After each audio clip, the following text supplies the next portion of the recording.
So let's complete the circle on this larger conversation. Obviously, we took some detours, but with Lincoln Riley, then when we look at this upcoming season, let's not get too fixed on the mixture of run and pass. Let's look at situations and how Lincoln Riley adapts to them, because there are going to be some games where USC is just going to need to fling the ball around the park and score as many points as it can. But if the injury situation becomes a bigger deal, then USC will need to be more of a ball control team.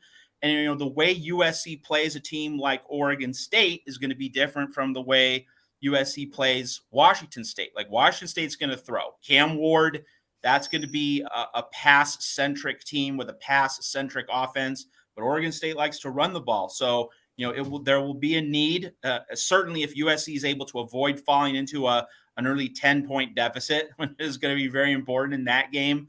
If USC can be at least on neutral footing early in the game, you will want to see USC run the ball so that the defense is rested and fresh and can go up against that Oregon State offensive line. But against Washington State, that's a game in which just scoring as much as humanly possible is going to be the better approach, so that if Cam Ward gets hot, USC will be able to have bigger numbers.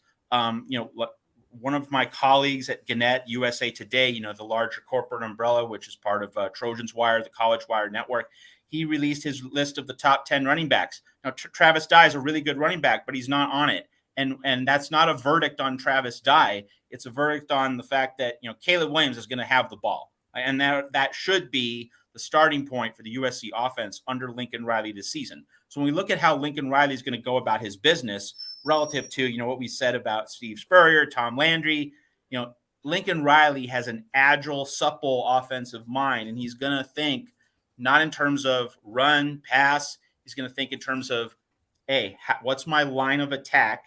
2, do I need to control the ball and place an emphasis on keeping my defense fresh? And 3, just who has the hot hand? So those are the kinds of things that we should keep in mind when we talk about offensive tacticians, which really in many ways has been the theme of this show here at the Voice of College Football.